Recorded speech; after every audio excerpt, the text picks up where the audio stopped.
All right, good morning, everyone, and welcome to the Olympic Region Clean Air Agency meeting for December 10th. It's kind of exciting. We have a whole bunch of people in the room, which is really fun. Yeah. So let's go ahead and do some introductions. Let's start on Zoom, and then we'll go around the room. So I'll start with you, Nick. Nick Dunning, the City of Lacey. Welcome. And I think the rest are Jeff's team. So we'll wait for that when we get to staff. Emily just joined us. Here we go. Emily, go ahead and introduce yourself if you can hear me. Hey, good morning. Emily Klaus, Thurston County Commissioner. I am on my way in person. All right, we'll see you in a few minutes. Okay, and then let's go to board members in the room. I'm Jim Cooper from the City of Olympia. Greg Brotherton, Jefferson County. Dave Tobin, Pacific County. Randy Neville, Mason County. Mike French, Clallam County. Okay, and Jeff, would you introduce us to your team? Sure, absolutely. Good morning, everyone. I'm Jeff Johnston, Executive Director from ORCAA. Joined with me here in the room, Mike Schultz, Compliance Manager, Odell Hadley, Senior Air Monitoring Specialist, Tyson Justice, Financial Services Manager, Tiffany Flores, Record Specialist, and ORCAA's Public Records Officer, also taking minutes, and Debbie Moody, Operations Manager. Upstairs running Zoom is ORCAA's Communications Manager, Dan Nelson, and also listening in Jackie Wallner, ORCAA's Administrative Assistant, and Chris Kraus, ORCAA's IT System Administrator. And let me just, before, if I could, well, on introductions, for those in the room, if there is an emergency, 2 doors, pretty easy to get out of the room. And there are restrooms through that door and then here back in the main office as well. So again, welcome everybody. Nice to see more faces than usual in the Excited to be here. Sure. Like the before time. Mr. Chair, there we go. I said, if we can't get that off of that dang screen though, keep staring at me. Well, if you talk, you're gonna be on the camera. It was for the whole time, and I hadn't said a word. And our council, will you introduce your team? Good morning, Jeff Myers from Law Lyman and Jakob Kosters, our associate. Welcome. Okay, so we need to take action to approve the agenda. Is there a motion? So moved. A second. Good. Do a motion from Mike and a second from Dave. Is there any amendment or discussion? All in favor say aye. Aye. Opposed? Motion carries. We have an agenda. Let's see, so chair reports. Do you have any finance reports this month? Nope, we did not have a finance committee meeting, and we'll be back in January with the next one. Okay, I don't think there's any chair reports this month then. Okay, so then that takes us to public comment. I don't see any public. Dan, any Public comment? online and nothing received in mail. Okay, thank you very much. So then that takes us to our consent agenda. Is there a motion to approve the consent agenda? I'll move to approve today's consent agenda. Second. Okay, so a motion by Dave and a second by Mike. All in, any questions, comments, or polls? All in favor say aye. Aye. Opposed? Motion carries. Okay. So that takes us to new business, the regional focus on Pacific County. Are we starting with you? Yes. Yeah. Okay. Start with me. Welcome. Thank you. Yes. All right. Well, yeah, this is the next installment of our visits to different parts of ORCAA's jurisdiction that we've been doing for, I think we started in early this year. And so with each presentation, we focus on ORCAA's work in that county or the cities in that county and some of the things that we do there and some of what makes that county unique in terms of the air quality concerns, monitoring other things. And again, it's an opportunity for us to work a little bit more closely with you as board members, get a chance for you to get to know more about ORCAA's work in your county or city and so on. So this month, Pacific County. So Dan, if you could show the slides, please. And do I need to switch screens? Yeah. Okay. There you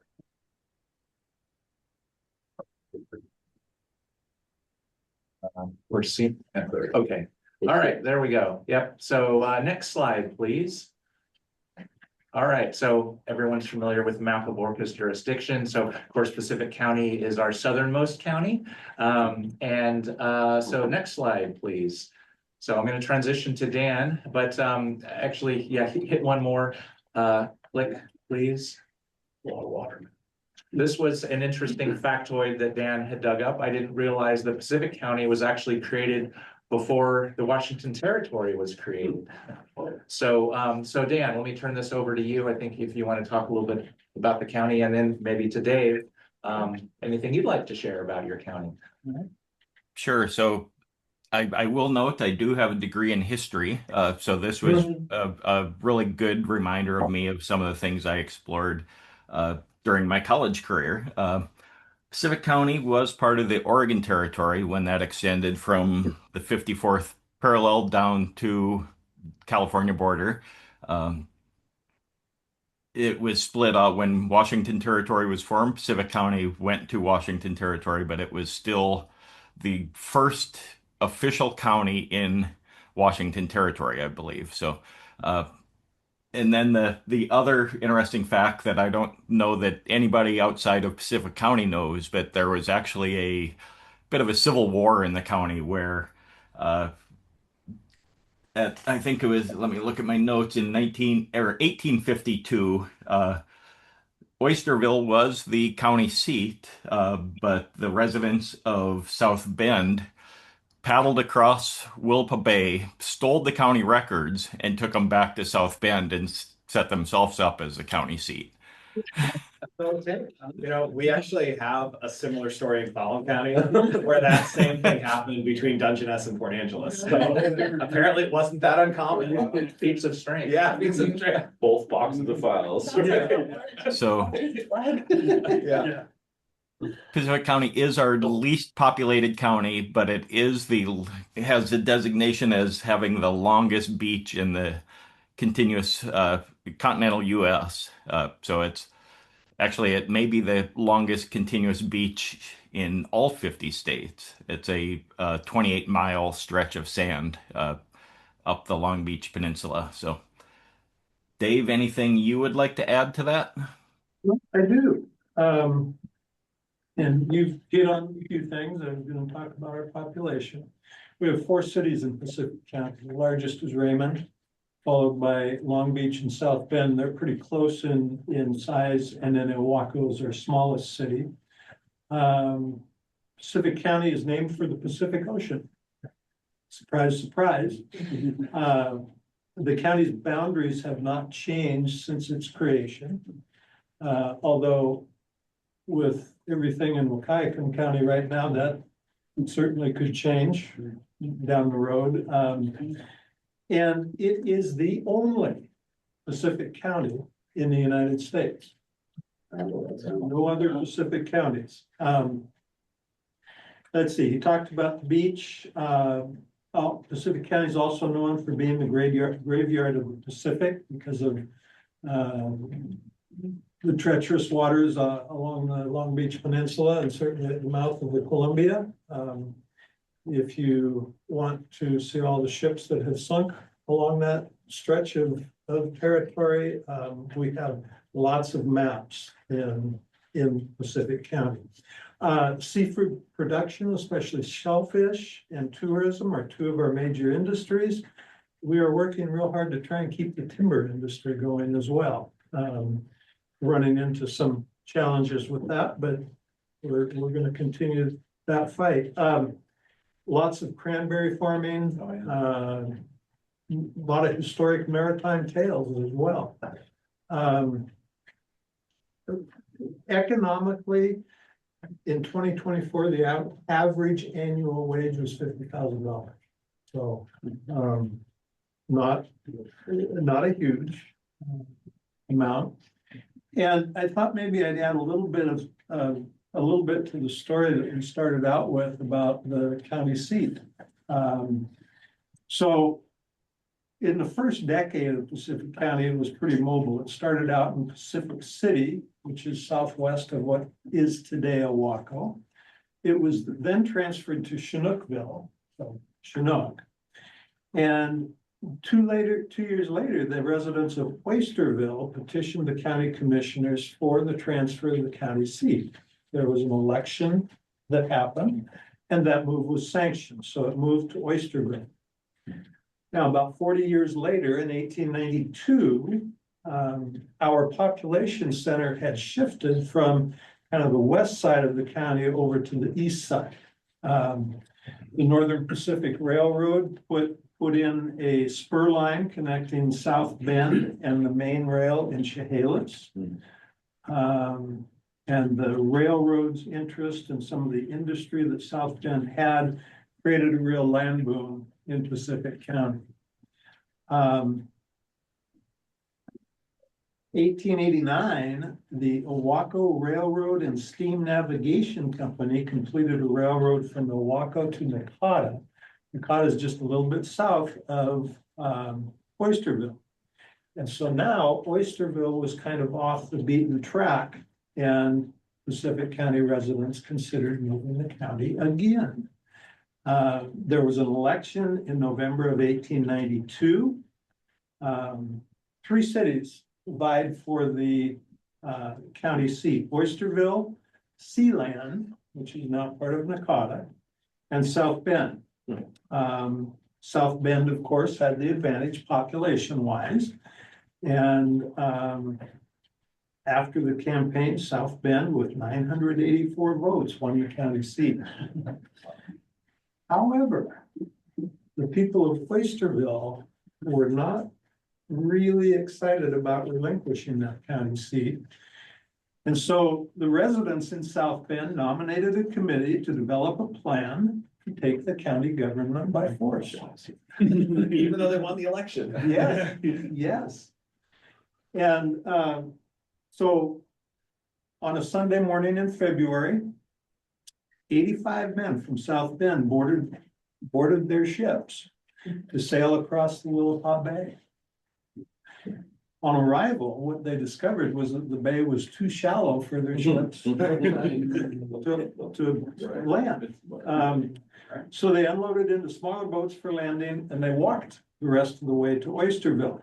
They marched through town, took possession of the courthouse.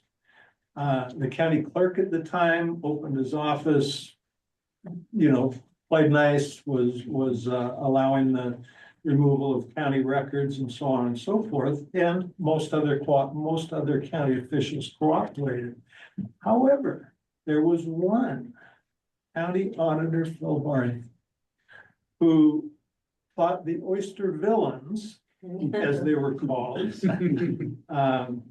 were, and so they weren't happy, but no violence had yet occurred. Well, Auditor Barney was reportedly picked up a chair leg and threatened one of the South Bend folks over there. Fortunately, calmer heads prevailed and violence was avoided. The materials were transported back to South Bend, and that is how South Bend became the county seat of Pacific County. And it's been there ever since. No more hospitality. So just, a little bit about the county, a little bit about the history, so on and so forth. So there you go. Yes. Thanks, Dave. All right. And I will also note, I forgot to add that Pacific County was the western terminus of Lewis and Clark's Corps of Discovery. They landed at what they named Cape Disappointment because of those Pacific storms and nastiness that creates that graveyard of the Pacific that Dave talked about. They did ferry south of the Columbia to Oregon to winter, but the true end of their journey was Pacific County, Cape Disappointment, just south of or near Owaco. Cape Disappointment today is home to one of the largest state parks in the state. And it's under some renovations right now. We'll open back up in the spring for camping and so on and so forth. There's a beautiful interpretive center up on the hill there too, the lighthouse, and tells you a whole lot more about the shipwrecks and whatnot, and great place to visit. And if you're a birder, a great And the brown brown pelican rookery. Yeah, their motor lifeboat school out Well, if there. you like biscuits, they have the biscuit company thing there. They do. That's why I go for. I was there for Thanksgiving this year. I run away every 4 years. We do no in-laws, no outlaws, no nothing. We just run away, and we were there We drove across though for pancake and Astoria. That's like my favorite place. All right. So we're all enriched by a little more history about, so now on to monitoring. Did you want to say anything about this photo, Mike? Oh, it's just a beautiful view of South Bend. It's always that way, even the day I went down there. And it's from my old, This morning. it's from my old roof, actually, looking, and it's the same view the other way. And the courthouse they're talking about is just a block up the hill from that. Okay. And it's one of the great courthouses. It is, it's Beautiful, Really. historic courthouse. smaller version of the Capitol here with the dome and all the stained glass and art. People will drive places just to get married in front of it. It's really neat when if you get a chance to go there. It's beautiful inside the rotunda. Okay. Next slide. So history of air monitoring in Pacific County is fairly short compared to some of our other counties. There was some monitoring done through the 70s and 80s. So the total suspended particulate high volume sampler, the big sampler PM10 old school, I don't believe that was run by ORCAA. I think that was run by the state or the Departments of Health. ORCAA did not maintain monitoring in Pacific County until 2006. We installed a monitor at Raymond High School.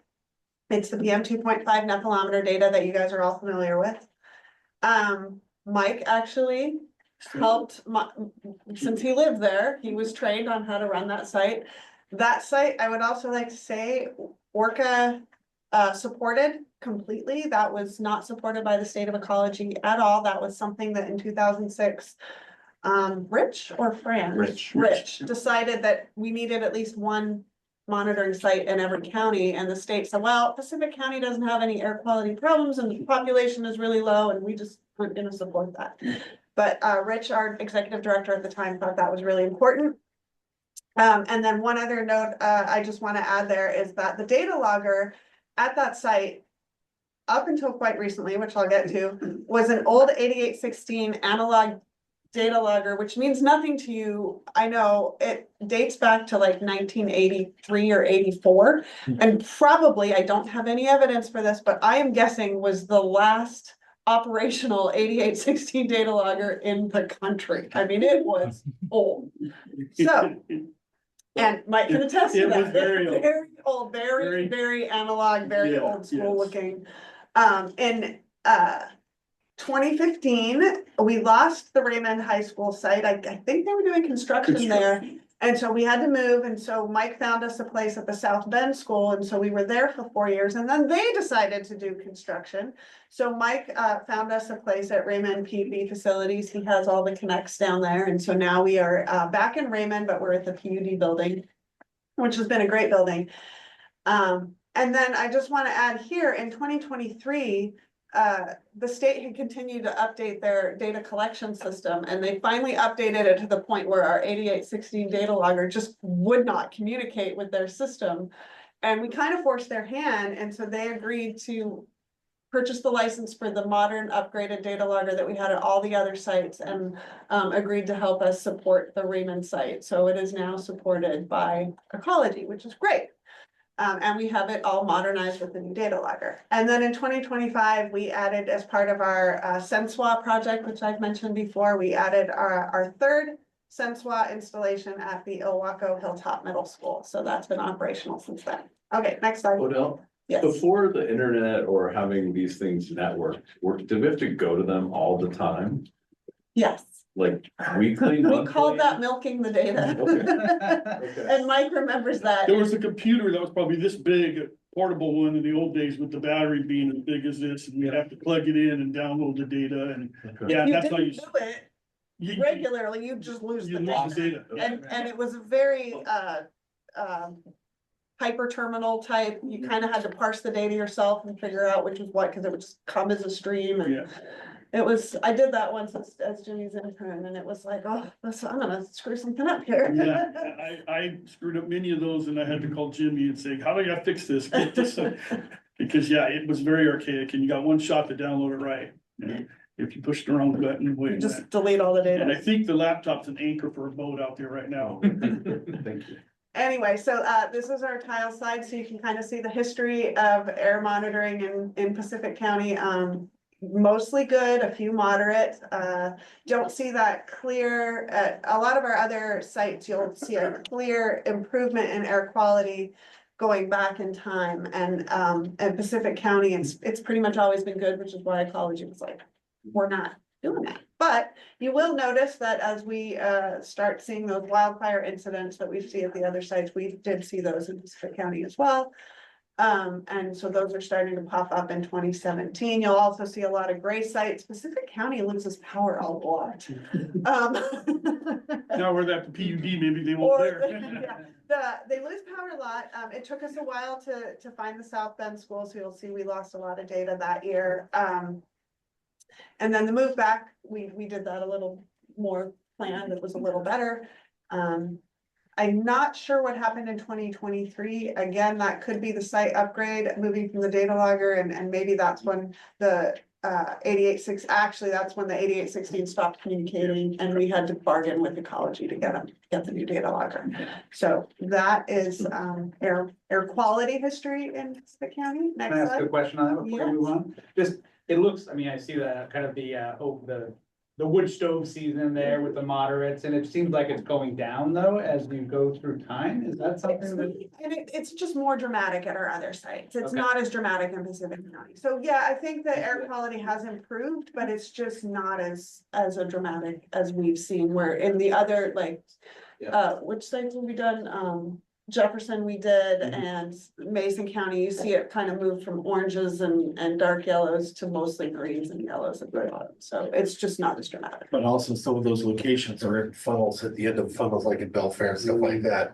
It's gonna sit some of Yeah. that stuff where there's is a lot more. We did a lot more of air.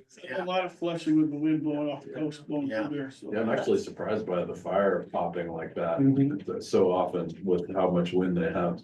Well, I think that particular one was a big stagnant mass that just kind of sat over the entire state for several days Yeah. that year. It was pretty bad. Hey, when was the heat dome? June, the heat dome? June 2021. So that one didn't really. Didn't really pop. I don't think Raymond was that affected. They didn't get up to 113 degrees. Right. Make it to 85, which. They are well named Pacific County. The Pacific keeps them very cool. Okay, next slide. And then this slide came out of our Grace Harbor presentation. Some of the county commissioners asked, well, how does Grace Harbor compare to other, when we take this to the Board of Health or when we've done that secondary presentation, I got the question, how does Grace Harbor compare to the rest of the state? And so I thought I would add this slide in. So the black bold line is the Raymond South Bend sites combined.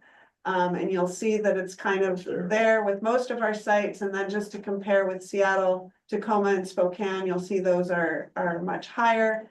That 20, this is design values. So real quick, a design value is the 98th highest day. So this is a 24-hour average, averaged over 3 years. So when you get a real bad wildfire smoke year like we did in 2020, it takes 3 years for that to drop out of the 3-year average. And so that's actually how the federal government determines if you're meeting the 24-hour national standard. They take your 98th highest, just, to get rid of those really high days that just be a one-off.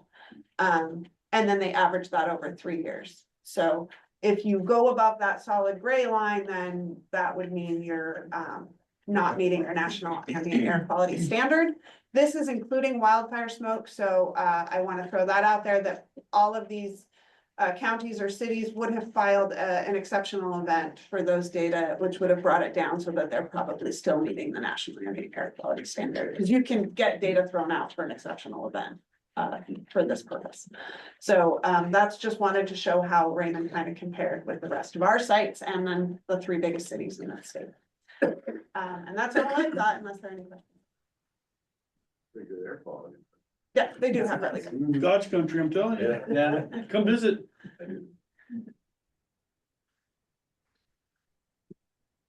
Okay, moving on to smoke issues.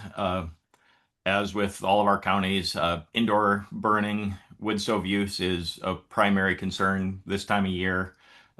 during the home heating season. We also have wildfire events and outdoor burning concerns. But on the indoor burning, wood stove use is still popular. There's upwards of 11 to 15% of the population in Pacific County reports wood as a primary heat source. We have not had a robust change-out program in Pacific County until the last cycle, so 23, 25. We were able to extend the recycle award to them, and the same goes this cycle. Unfortunately, we can't do the replacement program there. The state says the air quality is too good. They're not at risk of violating the standard, so they wanted to reserve funds for areas that had higher probability of exceeding the standards. So Pacific County, though, does qualify for our recycle award, so $500 to get rid of an old uncertified wood stove.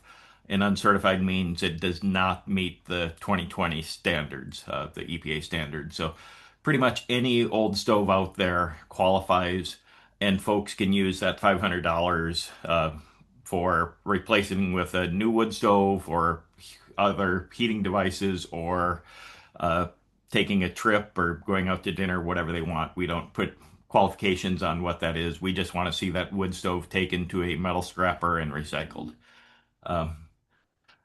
On the wildfire events, Odell mentioned that Pacific County doesn't get a huge impact, but I think that 2020, if I remember correctly, there was some offshore winds, some east winds that year that brought smoke out of that had pooled into the Puget Sound area and brought that down the Columbia and around the south side of the Olympics, and that's maybe why we saw that purple AQI ratings that year. But fortunately, Pacific County is pretty well protected with onshore winds from the Pacific, so they don't see as many impacts from wildfire events. Dan, I just want to add that smoke event, the smoke went hundreds of miles out over the Pacific Ocean. So even after the wind switched and came back as westerly, it continued to impact air quality until that cleared out. So that was the event, the big plume settled. Yeah. Tar burning. Okay, and then getting into outdoor burning, I'm going to turn that over to Mike. Well, the picture there's a good example of outdoor burning. That actually is the DNR / burn would be my guess. The outdoor burning issues, of course, as we talked about, come from smoke, and you get it from DNR silviculture burns, you get it from land clearing burns that we permit, residential yard waste burns that go without a permit that we're maybe doing notifications on. And then even recreational fires have impacts if people don't burn a clean hot fire. So all those impacts occurred in Pacific County just like everywhere else. So next slide, please. He's he's ahead of me. Okay, so residential burning, as we talked about with all the other counties, you can do it outside the urban growth areas, you can do it outside the cities. And we don't require permits for that, other than in Thurston County. We have the notification in Cleary, Ocean Park Fire District, or Fire District number 1 is what they're called, but locals know it as Ocean Park Fire District. They issue their own permits. We've got one of those agreements we've talked about in the past, where they do their own land clearing permits and they do some residential permits and they handle complaints for us. There's no other fire districts in Pacific County who do residential permits or land clearing. We do all the rest. Again, in the cities of Oahu, Long Beach, Raymond, South Bend, and Seaview, which is a historic district, has their own special things. Those are areas you cannot have anything but a campfire. Those are basically your UGA, city UGA, only campfires are allowed. As you can see in this picture, they're burning some lumber there, so that would not be appropriate. You can only burn natural vegetation. Even clean lumber is not allowed to be burned by the state WAC and ORCAA rules. So we're showing you what you shouldn't be burning there. And then, anytime the fire marshal or the city or county commissioners or city leaders ban it in their area for summer burn ban, just like everywhere else, we'll go ahead or go ban those and not issue permits. And Dan does a great job putting out information, so they quit doing that. So that's it with that slide. If you want to jump to the next one, we're going to jump into asbestos. And again, some of this, as we've talked about in the other counties, it's all similar. But the asbestos there is, we're required, by not only ORCAA rules, but also there's some federal NESHAP rules that talk about when you need a asbestos permit and what you can do with asbestos. We don't get a lot of notifications down there. We don't call them permits. They notify us and then we look at them, similar to what we want to do with the land clearing burn stuff. So in the fiscal year 2025, we had 17 asbestos notifications and 21 demo notifications in Pacific County. This is my chance to wedge in there that there's probably more renovations going on than that, and there's probably more old buildings with asbestos. So we work a lot with the county. I've talked to Sean Humphrey, Randy Aaron, and you'll see them later in a picture, and other cities and stuff, Long Beach and whatnot, to educate their people and to let them know that if they're doing a renovation, they should have the materials tested. And that's the requirement of ORCAA rules and of the NESHAP, the federal rules, that if you're going to demolish anything over 120 square feet, you need and that means a standing load bearing wall, you would need a notification to ORCAA, even if the cities or counties require one. And I just know Pacific County doesn't, but in other regions, the counties and cities require them, and ORCAA does. So there's two of them. Look at different things. ORCAA uses that to look at asbestos. So if there's any suspect material, if you're going to remove out of a wall, like a renovation, like these walls, you have to have it tested for asbestos, no matter what year it was put in. A lot of people are confused that, hey, I put it in 20 years ago, it doesn't have asbestos. It probably doesn't, but the federal rules and the ORCAA rules say you still have to have it tested.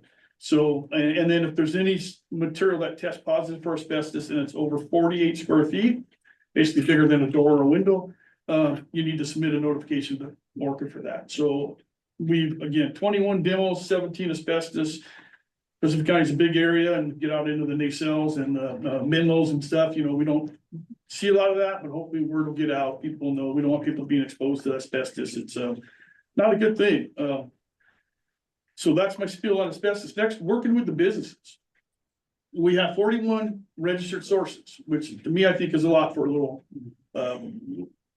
county with the population being as small as one AOP. That's the large stuff. And of course, that's Weyerhaeuser. Title V, AOP, 32 inspections. So we inspected almost all the sources there in this fiscal year of 2025. And there are some that we do every 2 years. So that's where there's a difference. The 9 that we didn't get, I'm sure we'll get this year.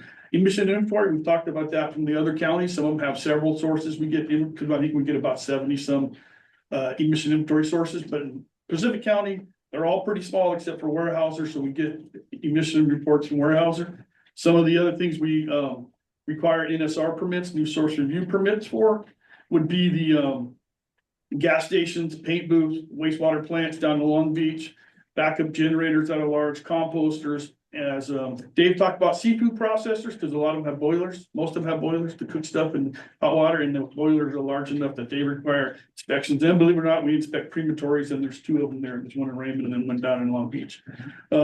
So those are just of what we inspect, and those are what make up the 32 for that county. The next picture and the last one for me is, you can see that's the inspection of Weyerhaeuser. I mean, the trees probably give it away. And we did the walkthrough. That was our emphasis. It's very interesting how they take those logs and get every little inch possible of lumber out of those suckers with lasers and self-guided. You basically have to be a gamer these days to manipulate it more than a millwright. And so we did our walkthrough there, going from left to right. You got Rob Weiland. He was the lead inspector here on the Title V, and he's the inspection supervisor. Next to him in the orange hat is Christina Yannick. She's the environmental person for Weyerhaeuser. Then you can see our fearless leader next to the right, looking up the road there. Probably seeing what's coming in case we get hit by a truck or something, keeping us safe. And then after that, that's Aiden. Oh, thank you, Aiden and Aaron. My eyes are close. Aiden and Aaron. And then the blue hat in the back, that's actually Sean Humphreys. He's the DCD director down there. And Dave's kind of half hidden. He's the next blue hat over there, but our fearless leader was there checking it all in. And then the yellow hat, that's Randy Aaron. He's the Pacific County, I think, deputy fire marshal and also building official. And then I don't remember the name of the last guy in the orange hat. He's a warehouser, guy that helped us on the inspection. So that, it was really nice to do that. There's a lot that goes on at mills that people don't think about with all the bag houses, the ESP, the control stuff. They test every year, lots of emissions. That's why they're on the emission inventory. And One Mike, thing you I'll- forgot to mention that upper right is your finger covering part of the camera lens. Oh. Well, I'm surprised it's only that much. I thought it'd be more if you look at my personal photo. I cropped it out. So one thing I'll mention is that Weyerhaeuser is making a lot of investments in this mill. We've recently permitted continuous dry kilns there, which is, I think, the first in the state, right, The Mike? first one in the state powered by the biofuel. Yeah, they're gonna use their wood products to do a boiler that then, yeah. So yeah, the first one like that. There's one other one, but it's fired differently up north. Yeah, and it's gonna be cool. They're building it, and as we speak, I see all the lights, and it's gonna totally change the layout there and be a lot more efficient for them. Yeah, so nice that Weyerhaeuser is making Yeah. those big capital investments in the facility. The community always is nervous if a big employer pulls, and they won't pull out if they're putting that kind of money in, so. They're pretty committed. They They have are. over 200 employees at that site. And that's why we're super concerned about different timber industry. Yeah, Largest private employer? yeah, I think, Pretty close. I was gonna say, I think I heard that out private, they are the highest private, the biggest private one, is what I heard. Yeah, they're committed. I tell you, they do a really good job in the community, Raymond, South Bend, especially the north end, of putting money into the causes there. And they do a lot of good internships for the college students in the summer. I mean, they're a great, a business that really puts back to the community there, and they've been there for over 100 years. I don't know how long, but they've been there a long time. Cause I think they were somewhere in the 20s or 30s is where it may not have been exactly Weyerhaeuser, but that's when the mill was started in that area, and then it's just grown, and at some point the Weyerhaeuser bought it, but it's been there for a long time. And actually the last mill, I think, in the town, in the Pacific County operating now of any size. We had a couple others that the county owned on the port, but they have closed, and I can't think of anyone else. So I think that's the last lumber mill in town. And there used to be them all over the water. Used to be probably 20 of them going. Cool. All right, so that's our focus on Pacific County. Dave, any closing thoughts? Lots of great restaurants. Yeah. Um, BJ? Lots of cool things to see. Come on down and visit. Dave will give you the grand tour. That's right. Okay. That's right. Awesome. Well, thank you. That was fun. I think this is a really great addition to our board meeting. I was thinking too, I highly suggest the board members let Jeff and Mike know that you're interested in going on an inspection every once in a while. Cause it really kind of opens your mind up. I had the opportunity to go with Mike and team to Crown Beverage 2 weeks ago here in Olympia. It blew my mind. Like I had no idea what was sitting in the middle of like a town. In our city, they make 7 million cans a day. Wow. And it's the closest can plants are in Nevada and Calgary, Wow. right? So if you pick up a can and you see the crown and the little code numbers, if it says 076 at the end, it's made in Olympia, Washington, which is every can I've picked up since I was in this factory. Really? Yeah. And originally that was part of Olympia Brewing. It Right. was part of, yeah. But so like just a lot to learn about what's going on in your community and see the team in action. Yeah. And I think the thing that stood out for me, and I'm sure it was some reviews, like every place is so different, right? So they have to kind of keep track of what's going on and know where to look and what to do. And I was just like rubbernecking the whole time, like, oh my goodness. So And that's the hard part and the fun part of the job. It's hard because everyone is different, you know. You can go to this mill and one in Aberdeen, it's gonna be a little different. You got the can companies, as I mentioned, you got foundries and crematories and gas stations, and the staff is really good. We're fully staffed, and for inspectors. And if you want to go out on something, let me know, and we can give you some opportunities and ask different things that you might be interested in your neck of the woods. And when we're up that way doing something, we'll try to get you involved. I mean, we have a good relationship with most of our 700 sources or something. And so, you can see part of what the staff, I just can't praise them enough. They have to build relationships with these people. Even if we give them a ticket, we still want to maintain that relationship and kind of teach them that, we're sorry we have to do that, but it's what we have to do. And generally they take it pretty well and, they know they fell down somewhere on one of the rules and usually they step up and the staff is good, but 99% of the businesses are very, easy to work with and they know the roles that they play in the environment and they do their best.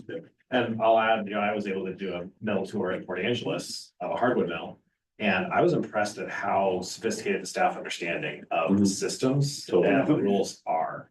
Because I certainly don't have that level of sophistication as a board member yet. Yeah, and you think, oh, I'm sorry. Go ahead. I was just gonna say, again, the staff does a great job, the engineers and the inspectors, because, they only see it once a year, once every 2 years.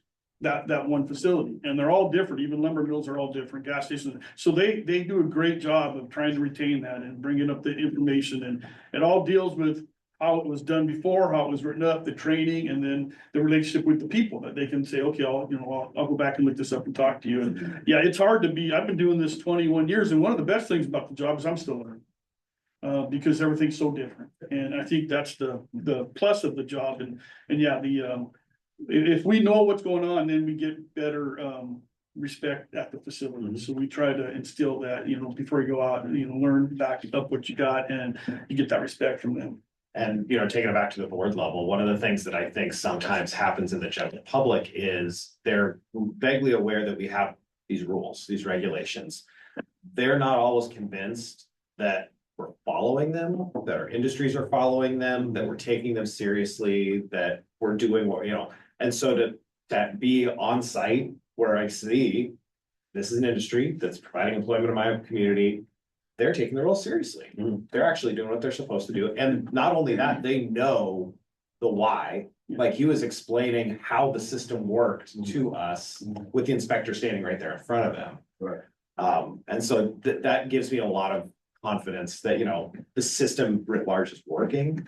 It's not just that we have a bunch of paper regulations that, aren't resulting in cleaner air, which, that's one of the functions here too, but people are actually following the rules in a productive way. And it's not hampering their ability to do business. No. To some extent. Right, and, and I think that to go further with that is when they see a commissioner, a board member, someone who is, in city or county government go with us.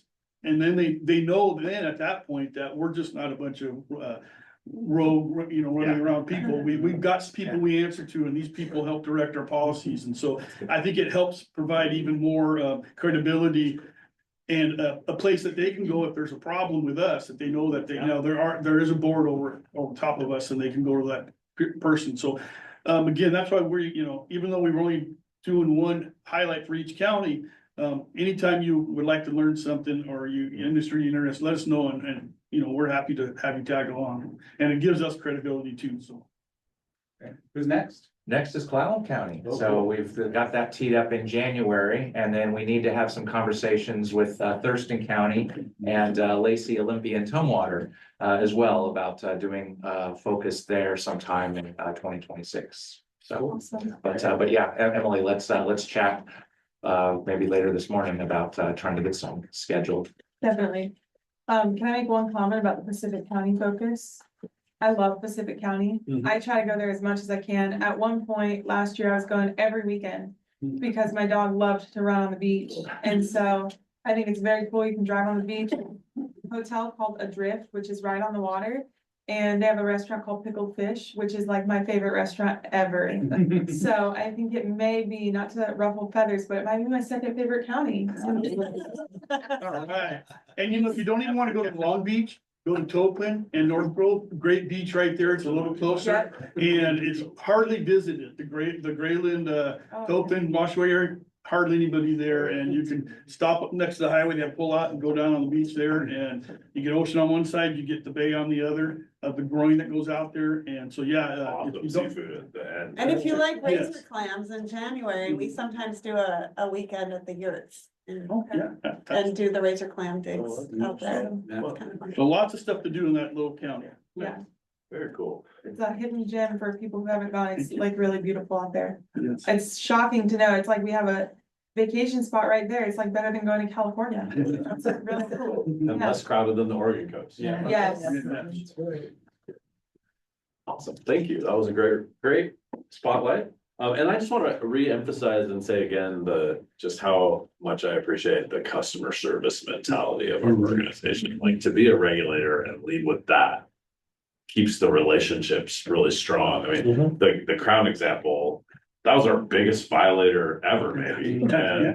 And you were colleagues the moment you walked in with the people that we're inspecting with. And I think that's really important to be in that space so soon, even after all of that. Yeah, It's significant. Yeah, I mean, throughout all of that with Crown, we had they Right. understood, we had a Maintain good it throughout the whole relationship. thing. But yeah, I mean, we do so much technical assistance, business assistance, because, as Mike said, we do sometimes issue notice of violation, but we don't want to do that. We don't want to be there. So we want to provide folks with the assistance that they need to follow our regulations. And the relationship that staff had established with Crown avoided having our team get into a litigation conflict with them, which, Exactly. Benefits both sides. We want to avoid using that was Jeff beneficial. or to going to the everybody. PCHB at all costs. Yeah. Right? Yeah. Absolutely. We'll keep it in our DNA.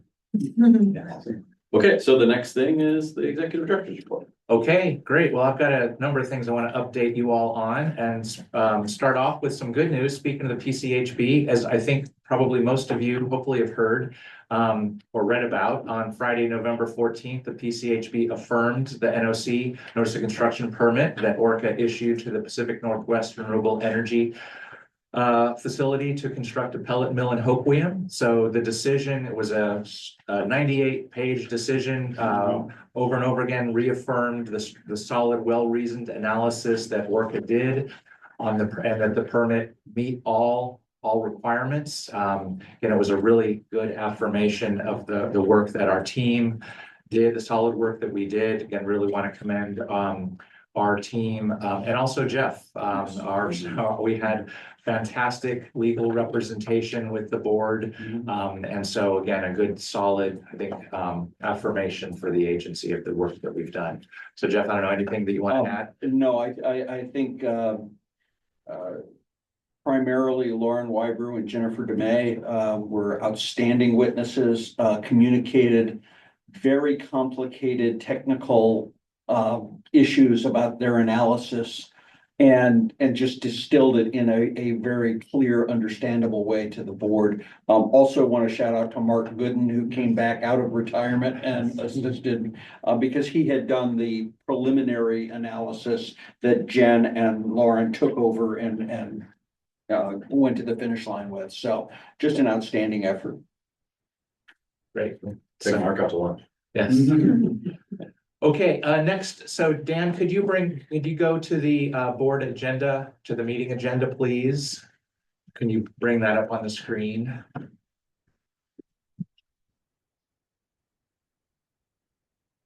Great, and then click on the board handbook down at the bottom right. So I want to point out a couple things. We've made a couple updates to the board handbook. So you might remember, so last month we talked about the public meeting policy. Dan, can you make that a little bit bigger? So we talked about the public meeting policy. So we finalized this with the changes that we all talked about last month. And so that public meeting policy is now part of the board handbook. So, and you can see if you load this document, make sure you've got the table of contents loaded. And so you'll be able to just jump to the different sections.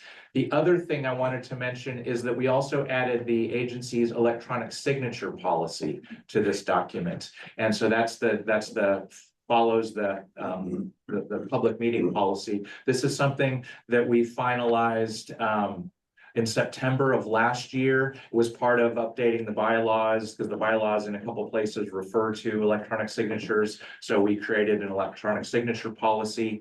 Again, the board adopted it in September, so it's now part of the board handbook for easy reference. And Debbie and I have been talking a little bit about, because we don't often meet in person and it can be hard to get signatures. And so this document does talk about a couple different ways that we can collect electronic signatures. One is using electronic signature software such as DocuSign or Adobe, or we can also use digital images of wet signatures. And so you notice that board members have a piece of paper in front of them. And so we would like to get your signature, and Debbie will collect those just so that we can make a digital image of that, so that when we're finalizing board minutes or resolutions or things, that we can just attach your signature to it. Of course, we'll only use that with your explicit, on as explicitly as you agree to, and we'll keep those. For example, if you send an email saying you can sign on my behalf, then staff has a signature that they can attach. Exactly. Is that file a public record? The signature, The image file. I would imagine it would be, yeah, probably would be. And certainly when documents are signed on behalf of ORCAA, it would be available as the image would be available. These things are not hard to find if you're intent on looking for them. So, and again, so these documents are part of the board handbook, which is again linked to all of our agendas. So if you have any questions, but any questions before I move on to my next topic? Do we have a subscription to an electronic? Oh, we use Adobe. So yeah, so we've got Adobe's the one that we use. And so I just say the preference, that should be the inclination. To use that because the chain of custody is better and you can track all the signatures.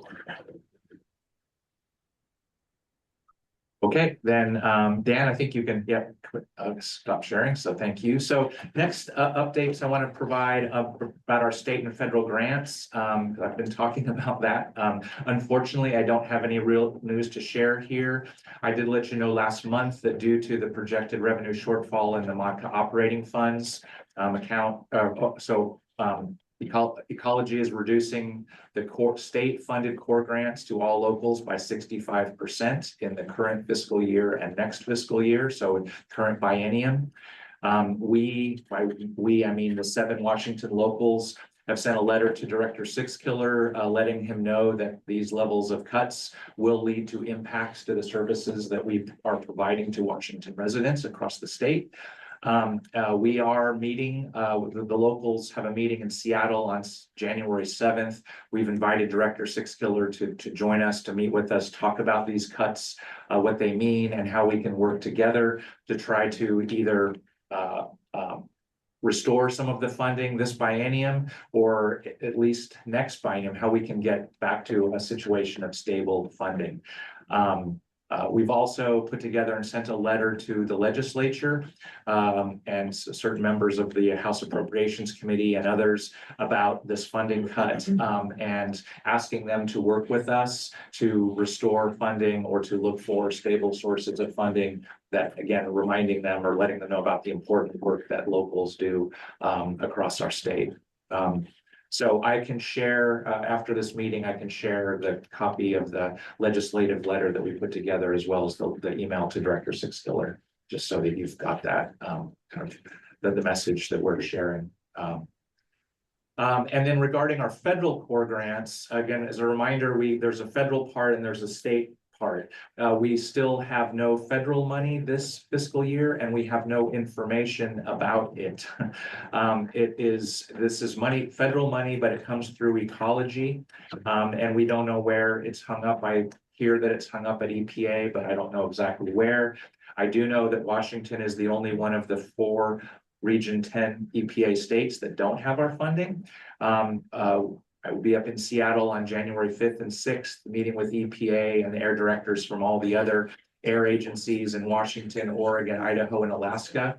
And I'm really hoping for some answers at that point to hear what the status of this is.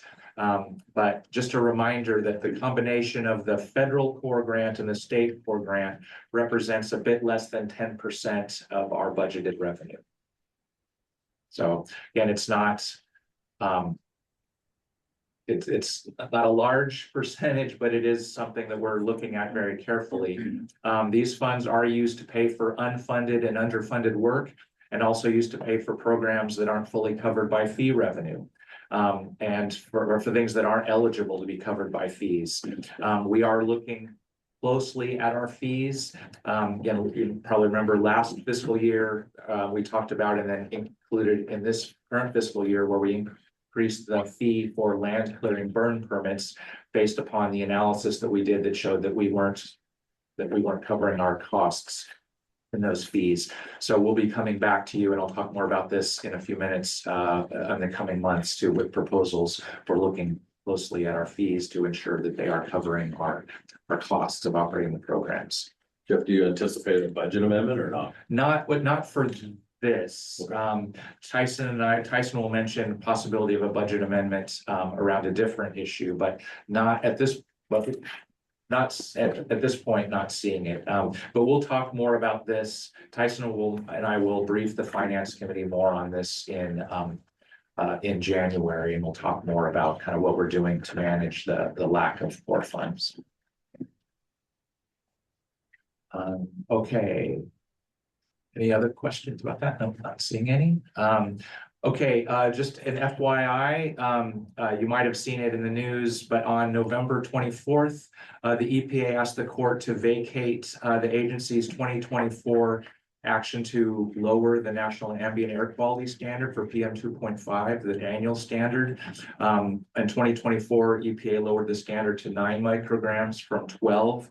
The EPA action in November actually would boost the the annual standard back up from 12 or from 9 to 12. Not sure, again, that was just proposed not very long ago, so I don't know what's happening, but just did want you to be aware. This doesn't directly impact us because in our counties, because we are meeting both the 24-hour standard that Odell talked about during her presentation, but then also the annual standard. But as we'll talk about at the board meeting in February, there are health consequences, observed health effects even at the current national ambient air quality standards. And so it's concerning to me and to a lot of folks that the standard is being rolled back. Just a quick strategic planning update. Probably remember that one of my performance measures for the 25-27 period is to work with the board and staff on updating the agency's strategic plan. I did an informal request for proposals, and I've got two proposals that I'm currently reviewing. I'll bring more information to the board likely in January. And then my hope is to get that process rolled out in early to mid 2026, so we can update the agency's strategic plan. It hasn't been updated since 2018, so it's definitely due for an update. Quick update on the database project that's continuing to go very well. Really nothing significant to report now, but there's a couple key milestones, I think, around the end of this month, early in January. So either I or Debbie will brief you soon on that. But again, it's a very exciting, big, important agency project that's continuing to move forward. And then just wanted to mention the office, all staff are going to be down at training. Plain language training down at Lot. Lot has offered to let us use their conference room. Some of you have probably been in the Lot conference room. It's a very nice space. The staff haven't done this kind of communication training, plain talk, plain language training in many years. Debbie actually mentioned this a few months ago, that about 10 years ago, 15 years ago or something, the agency had done it. And again, we've got obviously a lot of new staff now, and communication via email, via writing is an important part of what we do. So we'll be down there next Monday. Tuesday. So the office will be closed on Tuesday. And some Lot staff are also participating in that training, and a few staff from Puget Sound Clean Air Agency will be joining us as well. So last thing I wanted to mention, Dan, could you go back to the board agenda, please, and then click on the date for the January meeting to bring up the board agenda planner. And I just wanted to point out a couple things on the board agenda planner. Just looking ahead. So make it a little bit bigger. So we do have, so we're in, of course, in December. In January, we do have a finance committee scheduled. Tyson and I will be doing a second quarter update for the fiscal year. Oops, back to the, yeah, there you go. We're also, so I will be bringing along with Rob Weiland, the inspection supervisor, a proposal around asbestos and demolition fees. Again, because of the short in ORCAA grant funding, we're looking to make sure that our fees are covering our costs. So we'll be bringing a proposal in January for that. And then at the January board meeting, be talking about those things. We mentioned the focus on Clallam County that we'll be doing. And then Tyson and I will be bringing a discussion about process for updating ORCAA's policies and procedures manual. Again, we would like more clarity from the board on what are the things that staff, like internal operations, things that we can do without board approval versus the things that, that involve the public, that involve anything related to finances will certainly continue to involve board approval. But things like how we handle leave and the agency's IT policies and things, we would like to be able to do those things without necessarily coming to the board for approval. So we'll talk about that in January. February, we don't currently have a finance committee scheduled, but I'm recommending to the finance committee that we do schedule a meeting just because we would like to come back and talk about a proposal regarding registration fees. That's again, one of our big programs. And so we'd like to chat with you about that. We want to have these fee discussions before we really, before staff really get busy putting together the fiscal year 2027 budget. Of course, we'll be talking about that. We're scheduled at the April Finance Committee and then at the board meeting. And then, of course, we have to have our fiscal year 2027 budget finalized and approved by June for next fiscal year. But again, we're looking ahead, thinking about the core grant funding. That is being significantly reduced. How do we cover agency operations? And so anyway, so my recommendation is to have a February finance committee meeting. So just remember this document exists, is linked to all of our agendas. So I've droned on for quite a while, so I think I will at this point pass it on to Mike for compliance manager updates. For me to drone on, okay.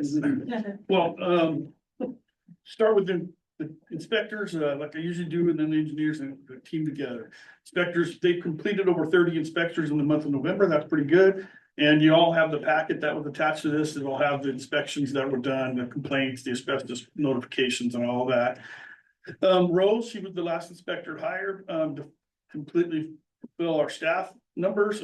She's moving off probation. She's been here 6 months and she's done a great job. She's a great asset to us. And so we're really happy to have her. And a plus for that is she's fluent in Spanish, so she can help with a lot of those type of things we deal with.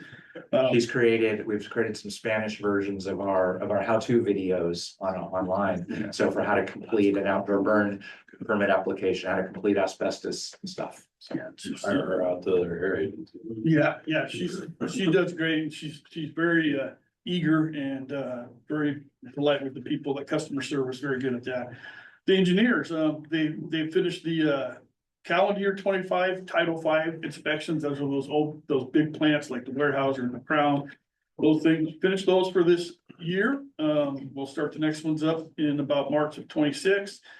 I also wanted to mention that the NSR, which is the new source review, it's the application paperwork they submit at the customers submit businesses for to get a permit for operating. The small ones, NSR. Those are down a little bit this year. That's unfortunate that we're at least a little trend down, but we still are within the 5-year average.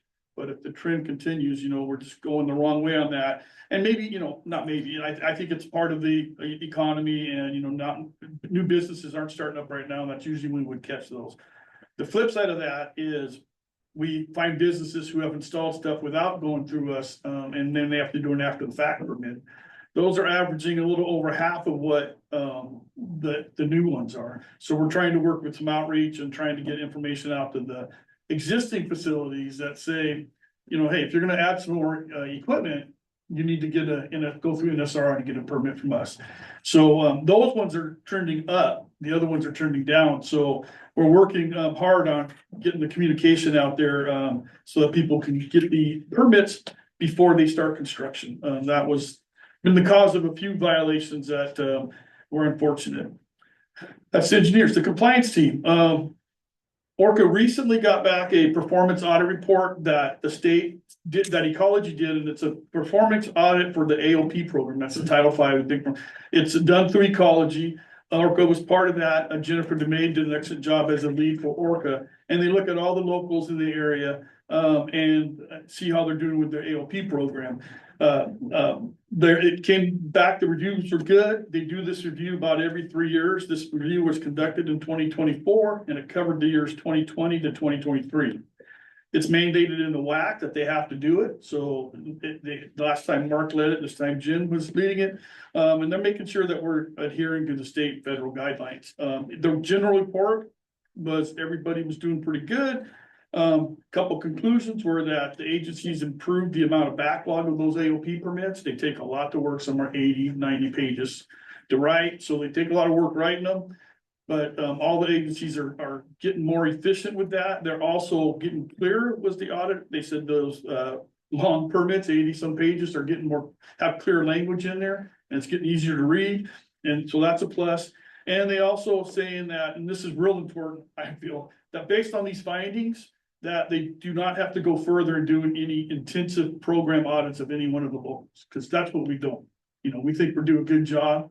We don't, you know, and so that tells us that the state recommendation of this ecology and committee saying people are doing pretty good. We don't have to dive in really deep on this. So that, I think that says a lot for our agency and how the Title V program is being worked here and what the engineers especially are doing with that.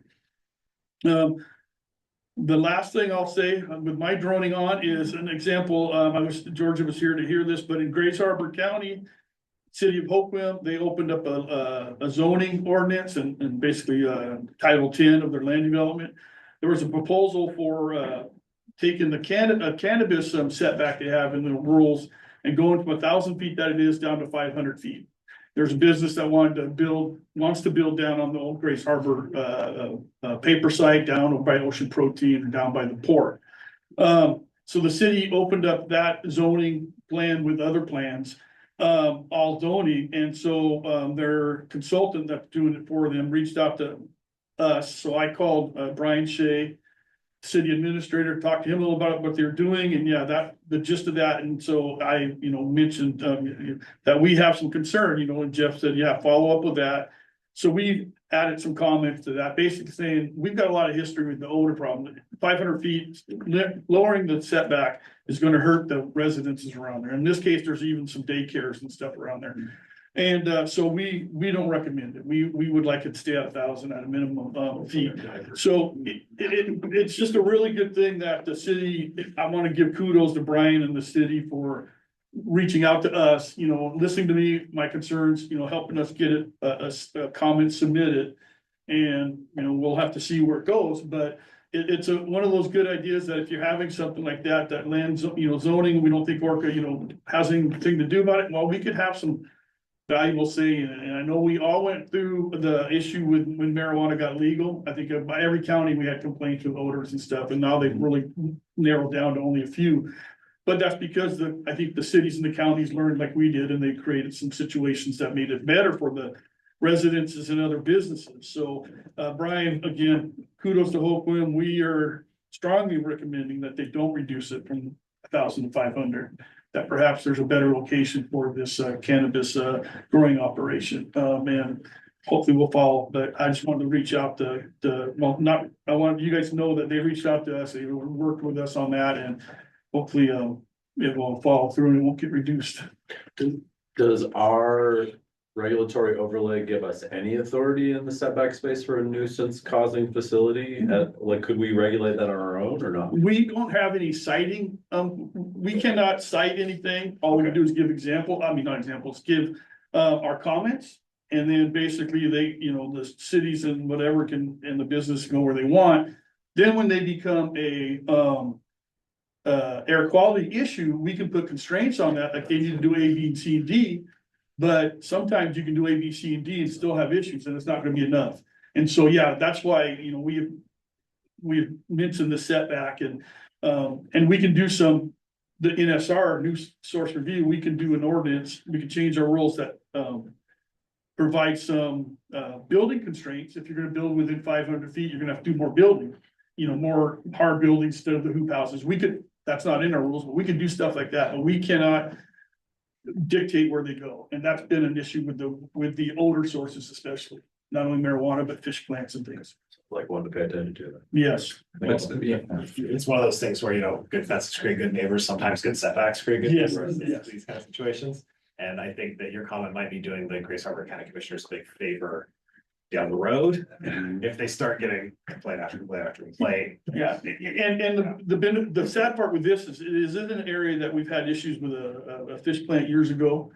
That renders fish and makes meal, and so the neighbors are already organized. The neighbors know about odor and what ORCAA can do and can't do, and you know, we would like to not do that. I mean, the business is great, it's legal. If there's a place that they can put it with that, maintain that setback, that's great. But in this case, and especially when you have a YMCA and a daycare nearby, not within 500, but they're nearby. So, yeah, so that's, again, they reached out to us, and I encourage all of you guys, when you have stuff going on like that, you know, reach out to us, and we will definitely be happy to comment. Yeah, we try to track as much as we can, but of course, we can't follow everything going on in all 6 counties within all municipalities, so.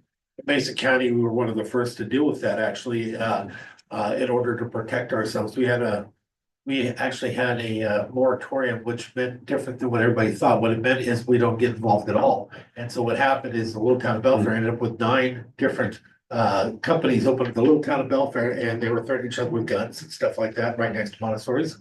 So I came up with the idea of regulating it, which I'm an anti-regulation. I regulated it in order to get it controlled. We got it down to 3 immediately. But with that, we got some challenges because some of the things we're talking about for the location getting away. How I got away with that though is I made it so they could stay within that certain parameter when it got challenged, but I required a filter system that was so expensive that, yeah. So, but legally, we were able to get away with that without a challenge because we are allowed to regulate what type of. How democratic of you. Well, yeah, and that would be the controls that we don't have in place, but I mean, some air districts do have tighter controls for how you build those. You know, we've left that up to the building departments. And there is there's a good manufacturing practice that deals with filtration and stuff, and we give that to them for a guide, but our rules right now don't.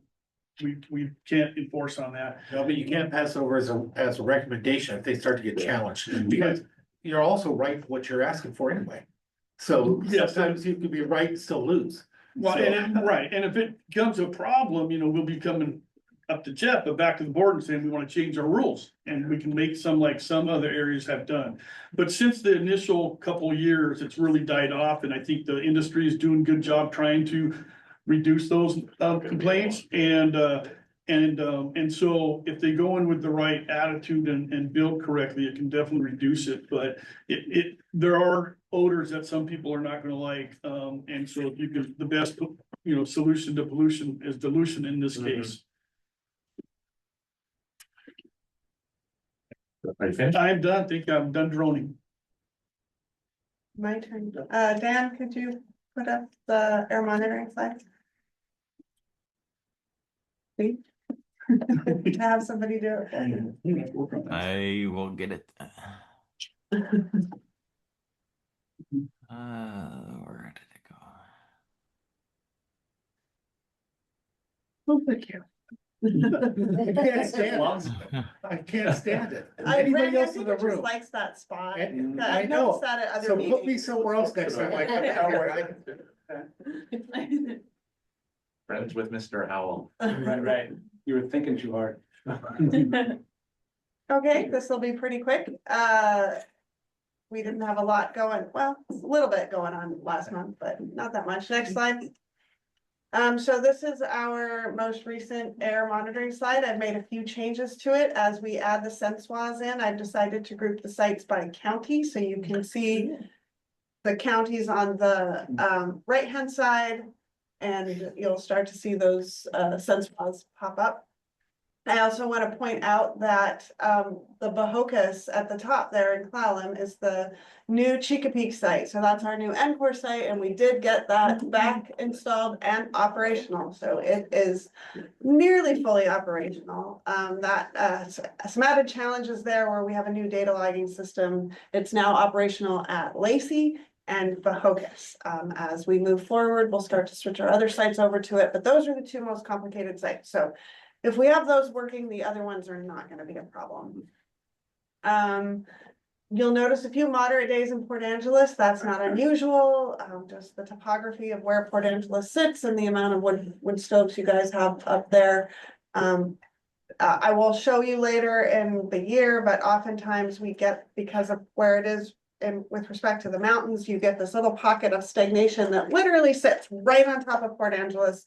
The winds kind of go around it and the smoke doesn't go anywhere. So we do tend to see slightly higher in the winter for Port Angeles. So yeah, not much else on that slide. Next slide, please. And then this is my last slide. So some other updates. So site visits to Bahocas Peak. We installed that site. That required 2 visits to get that functional. One of those visits, shout out to Rob Weiland, did a lot of work out there in the rain. It was really wet and windy, and he got really soaked. While I sat in there trying to make sat inside the warm shelter, trying to make the data logging system communicate. Very important work I was doing, but he was out installing all the inlets and getting everything on the roof done. So that was great. I did go out there at one point, and the wind and the rain combined made it feel like ice pellets hitting your face. So it was not fun for him, I imagine. Port Angeles, on the way back from that first Bahocas Peak site, we did have a QC failure. So at the last minute, we decided to reroute through Port Angeles, made an unscheduled stop to calibrate the nephelometer and get that working again. And then, of course, did the monthly visit site to Lacey for BAM and ethalometer quality checks. All of our other sites require 90-day visits, but Lacey now requires monthly visits. And we do get a little bit more money from ecology for doing that. So RPM 2.5 grant is a little bit. And I just want to show you a picture of the new Bahocas Peak site. Most exciting is you'll notice the porta potty next to it. The tribe put that up there for the Army Corps of Engineers. And while we were up there, somebody came up to take it away and we kind of made a sad face. And he said, well, do you want me to leave it? And we went, is that possible? So they went ahead and left it up there. I figure it's not going to get that much use, so they don't have to service it very often. So we are pretty excited to have that. Are we the one on the left? We're the one, so it's a combination. So all of our instruments are actually the one on the right.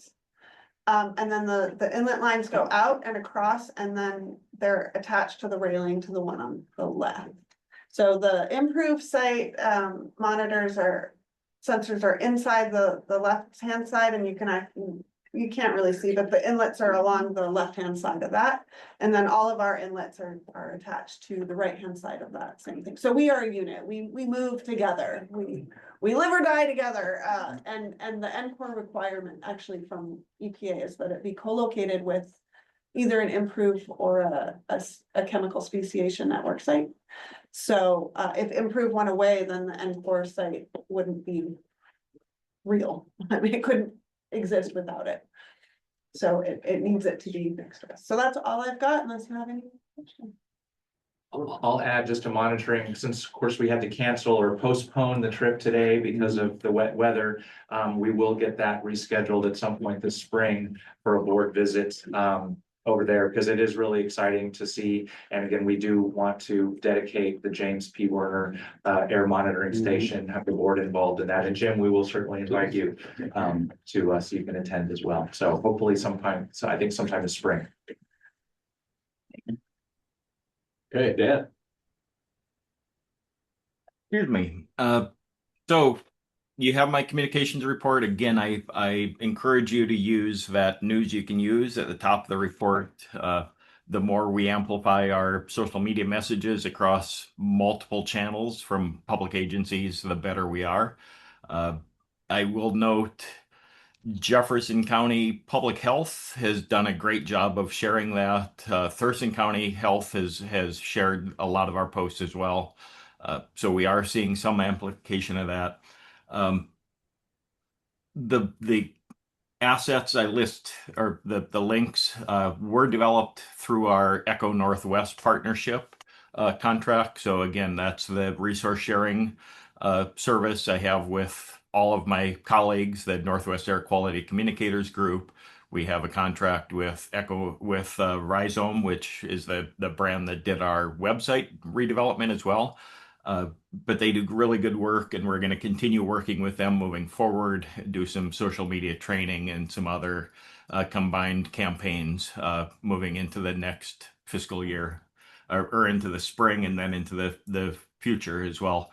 I will note on social media, our both our newsletter subscriptions and our social media hits are growing. In 2020, I was just looking at analytics. Our email subscribers were about 4,000. Our email newsletter subscribers were about 4,000 individuals. I'm now hitting about 12,000 people every time we send out an email. We're adding 15 to 20 new subscribers per week, which is phenomenal for an agency our size. So really pleased with the reach we're getting with our social media. Same with, we're seeing a lot of hits on Nextdoor. That's our primary outreach, because we're a Nextdoor public agency. So we can reach out to everybody in our 6 counties all at once that's part of the Nextdoor community. But our YouTube channel is getting a lot of hits. I don't remember if it was Mike or Jeff mentioned Rose and some of our Spanish language translation of our how-to videos. Our how-to videos are now our leading hits on the YouTube channel. Actually, behind the number one hit, I will say, is our do-it-yourself box fan filter video that I did with Bryson Downs and I believe Debbie's daughter, her granddaughter, helped me with that. And so that's our number one hit. But then the how-to on land or land clearing burning permit or notification fill out. And then the outdoor burning videos from the last 2 board meetings are also high hits. So getting a lot of action on our YouTube. Again, I think those are around 250 to 300 hits each at this point, which is for an agency our size on YouTube, that's pretty remarkable. Thinking of our blog, you'll note on the communication report, I did share a post about Georgia Pacific, and again, building on some of the things Mike said about businesses working with ORCAA. This was an example of one of our registered sources doing everything right during a catastrophic event. They had a fire last June. Even while the fire was being fought by Olympia Fire Department, their environmental folks made contact with ORCAA to see what they needed to do to stay in compliance and protect air quality for the community once they were able to re-access their facility. So that's something we want to highlight. I tagged it the businesses taking care of the air, but we want to focus on that moving forward, focus on our registered sources, but also residents, maybe homeowners association, public agencies that are doing the right thing. So that's something hopefully you'll see in the future, is we'll have a continuation of that type of good news, businesses and individuals taking care of the air and doing the right things. Let's see, other news on blogs. Talked to Jeff this morning. We're going to follow up this week's storm event again with information on how to safely take care of cleanups, whether it's needing to get rid of downed trees and limbs or destroyed structures. We want to make sure people are getting the information early and often about how to follow good clean air practices when they're doing storm cleanup. So asbestos demolition, outdoor burning issues, provide that information. And then during holiday season, we'll also talk about keeping your holidays safe and clean. So things like how to get rid of your Christmas tree most cities or counties have recycling or free pickup or free drop off at their transfer stations, making sure people aren't burning their colorful wrapping paper in their fireplaces and causing fire hazards as well as smoke concerns. Um, and then thinking about those fireplaces and wood stoves, our wood stove reduction grant is off and running. I put in the communications report that we have 26 projects. It's actually up to 32 since I wrote that a week ago, including 2 low-income verified applications. And we have participation from all 6 counties. So really pleased with, I think I've allocated over $35,000 out of our $300,000 grant. So, and that's in a month of a 2-year cycle. So I think I'll leave it there. If any questions? Dan. I have Oh, go ahead. one question for you, Dan. On the news you can use, it was a lot about idling. And you know, there's like the cartoon about school buses and about waiting for ferries. And I just wonder if you've ever taken the message internally to the organization. I mean, I know law enforcement idles pretty much all day long and idling, you know, I mean, like we've created a policy at our transit agency to reduce idling. And I don't know, I guess I'm just wondering if we have a little one pager that we can also give to our cities and counties that are part of ORCAA as we to take to those larger idling agencies within our municipalities. I do have some older materials I need to refresh. As a bit of history, one of the first things the Northwest Air Quality Communicators Group ever did, and we organized the year before I joined, so about 24 years ago, the communicators group got together and started working together. But I came on as the very first joint project was in its midst, and that was an anti-idling campaign, specifically targeting schools and school drop-off zones. But following that, we did develop some materials and actually got most of the school districts in our jurisdiction, as well as across the state, to adopt anti-idling programs for their school bus fleets. And honestly, the big selling point for that wasn't air quality. It was the idling equals 0 miles per gallon. So we were able to show that those school bus drivers that take teams to a football game or take boosters to a football game and then idle for 3 hours while the game goes on so they can sit in the bus and stay warm, they were burning about a gallon of diesel every 10 to 15 minutes. So most school districts, by having anti-idling programs, cut their diesel budgets by up to $50,000 a year. Wow. Well, that will resonate with other public agencies. And I will note that we've done similar campaigns with private fleets as well as public fleets. I know Puget Sound in about 15 years ago did a really strong push for public fleets, the UPS, FedEx, before Amazon, but they got those fleets to say, yeah, don't start up your vehicles in the yard before you're taking off, load your truck and then start them.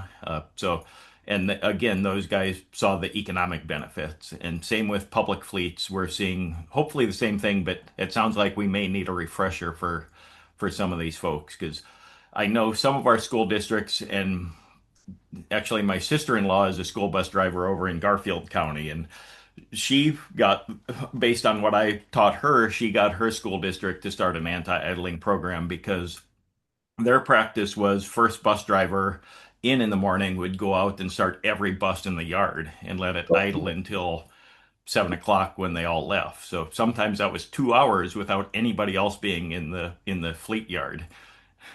So we have a new anti-idling program in the Olympia School District, and that's the first electric bus. Yeah. So it plugs in to the grid, and it can supply its battery power back to the grid, and the battery storage is enough to power 30 homes for a night.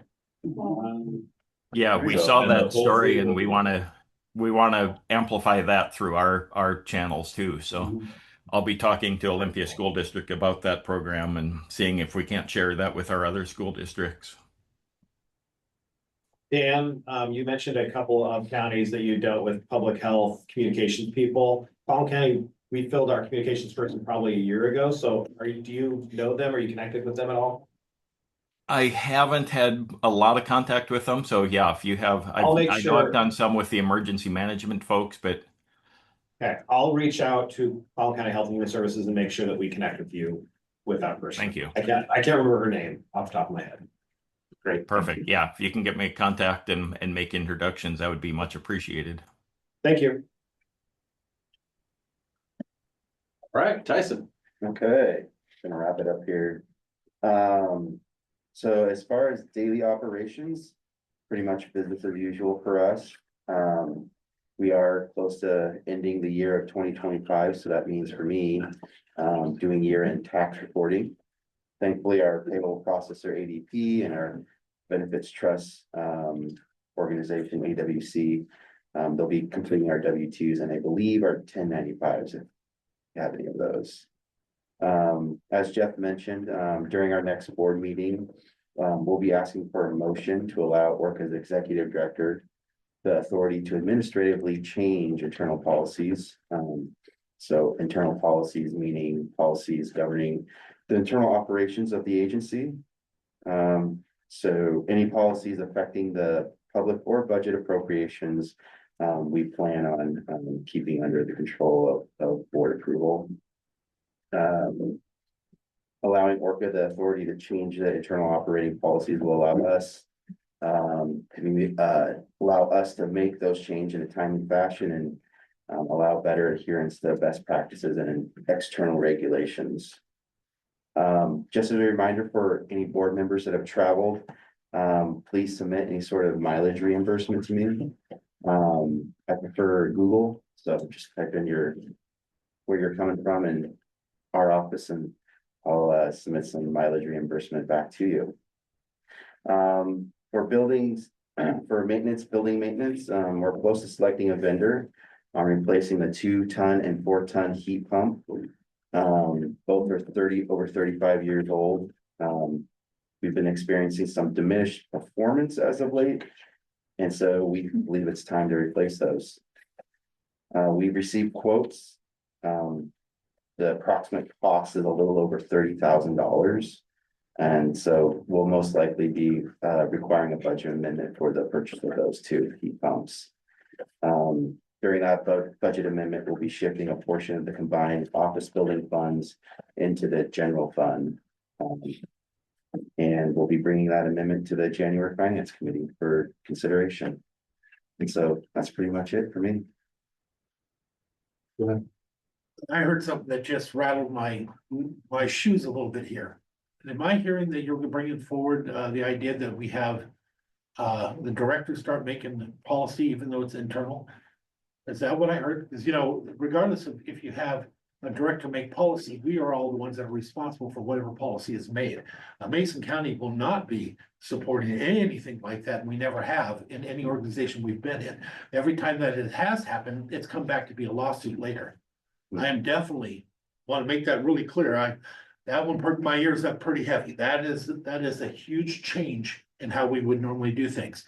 There are other ways that it can be done with advised consent or whatever. I'm not even saying that that's the proper route to go, but to have no check or balance would be a scary situation. I just wanted to make that clear. Yep, so we'll be working on a briefing memo with Tyson, also having conversations with Jeff and his colleagues on it.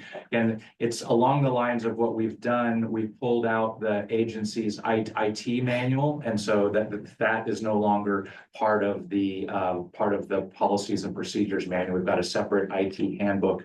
Similarly, we pulled out the purchasing plan. That's no longer part of the agency's policies and procedures manual. So it's looking at the things that are internally focused. The travel policy was another one. So, but yeah, we're not looking to really have much discussion on it today. It was just looking ahead to January, but we'll tee that up and yeah, look forward to some good discussion on it.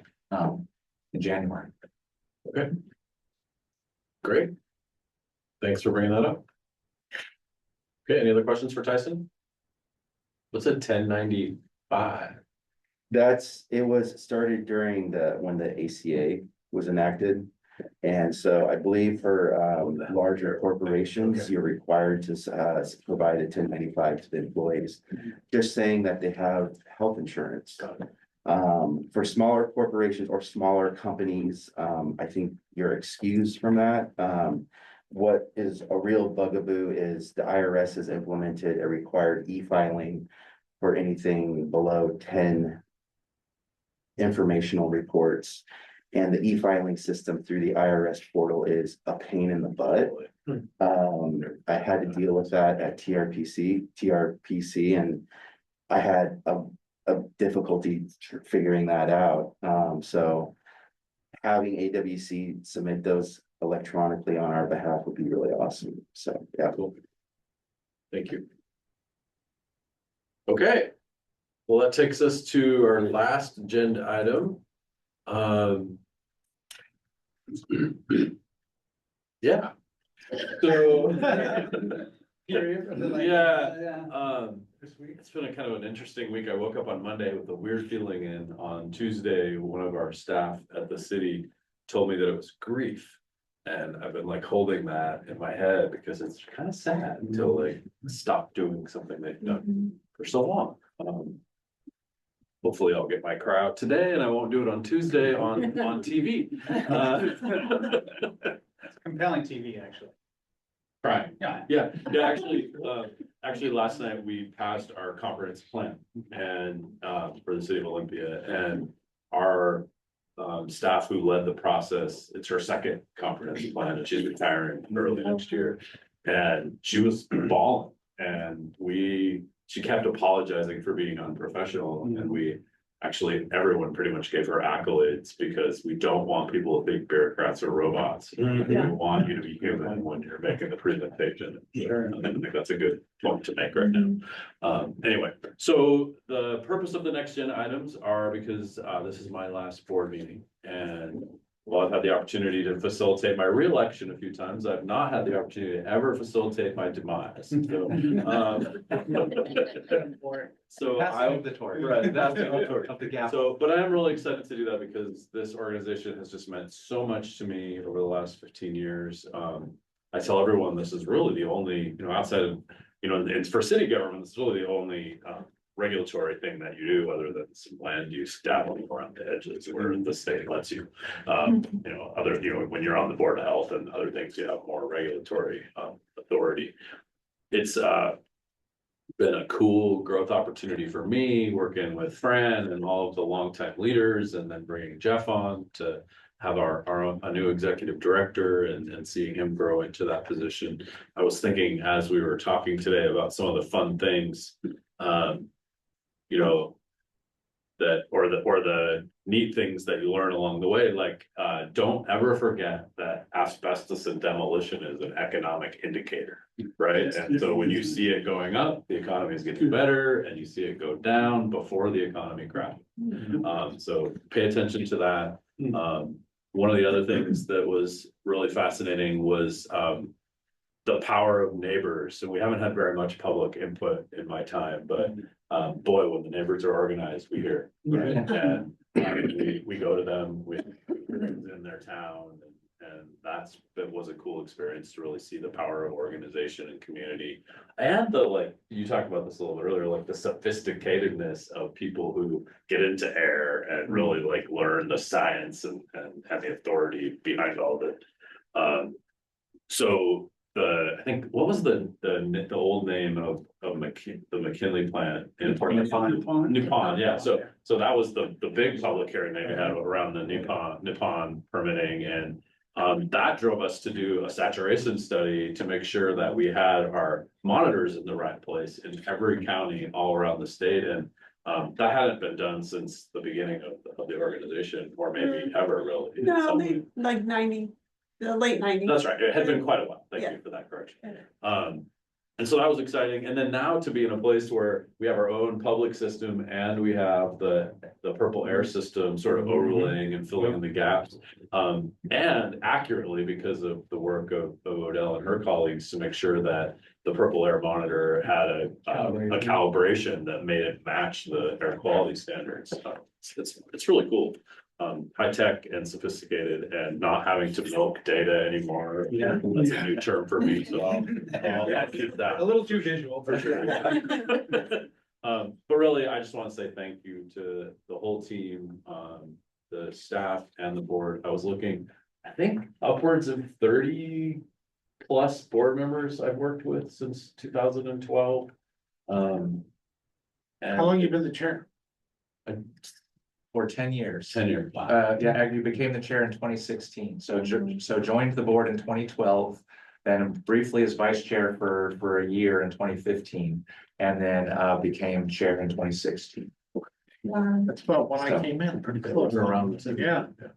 So, yeah, it's a lot of people I've been through and it's been a great experience. And then a special thanks to Jeff and his team for keeping us legal and keeping us, in a good space and safe for a long time. So it's been a great partnership.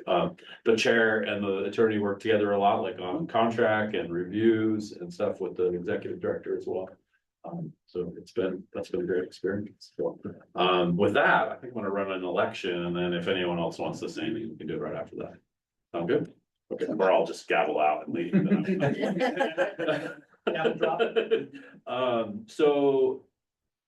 As I stated in my email, just for the record, I'm resigning my chair position effective at the end of this meeting. So I'll go ahead and run election of chair. And then if that results in any changes, we may run election of vice chair. And then we'll also have the new chair appoint finance committee chair so that we have one for the January meeting. But otherwise, I think the finance committee will stand with it's Mike and Randy and Greg. Current. Okay. Perfect. Okay, so I'm gonna open nominations for chair of the ORCAA Board of Directors. Are there any nominations? Mr. Chair, I nominate Greg. Okay. So Greg Brotherton from Jefferson County, has been our vice chair, is nominated for chair. Are there any further nominations? Are there any further nominations? And finally, are there any further nominations? Nominations are closed. All in favor of approving Greg Brotherton as the chair of the Clean Air Agency effective at the end of this meeting, by acclamation, please say aye. Aye. Aye. Aye. Okay. So that means we have to cheer.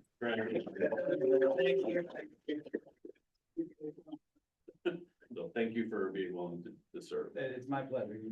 You set a great example and one that will be hard to follow with the involvement that you brought. I mean, Mike and I were talking on the way down here, if I can just briefly comment about how rare it is to have a chair in one of these organizations for so long and how structurally it might not be a best practice, but it has seemed like a best practice the whole time that I have been part of this board because you have been very even-handed and made sure that all voices were at the table and part of the discussion and decision. So thank you. Thank you. Appreciate that.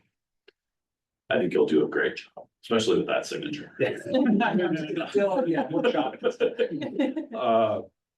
So that leaves a vacancy in the vice chair at the end of this meeting. So let's go ahead and have an election for the vice chair. So at this point, I'll open nominations for vice chair of Olympic Region Clean Air Agency Board. Are there any nominations? I'd like to nominate Emily Klaus from Thurston County, and maybe I can add one reason why. I think one of the things that's been great about having you as the chair for so long, Jim, is your proximity. Having someone in Thurston County or one of the cities around here in leadership creates that accessibility that I think is a challenge sometimes with the 6-county organization. Sure. If you're willing to accept. Yep, absolutely. Thank you. Great. Are there any further nominations for vice chair? Are there any further nominations? And finally, are there any further nominations? I get it 4, but okay. Three is required by Robert's Rules Board. Yes. Okay, so nominations are closed. All those in favor of electing County Commissioner Emily Klaus as the Vice Chair of the Olympic Region Clean Air Agency Board at the end of this meeting by acclamation, please say aye. Aye. Aye. Opposed? Motion carries unanimously.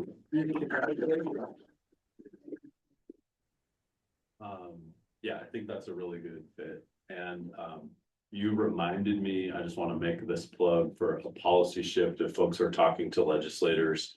The way the rules are written and are for the board in RCW result in us having our 3 city representatives all be from the same county. And I think that if there's any talk of opening the clean air rules, it would make sense to try and look for a way to distribute that around the region. So And it's the largest 3 cities. it's the largest 3 cities right now, and it's not the largest 3 cities from the 3 largest counties or anything like that. So it would definitely be something worth having a conversation with, especially if we're looking at funding or any other things in the policy. So with that, I'll turn over to you to make a finance committee chair appointment. Yeah, well, I talked to the members of the finance committee prior to this, as well as to Emily. And I think the structure that we have is really good, where the vice chair is the chair of the finance committee. And the chair can attend mostly, you know, as an observer.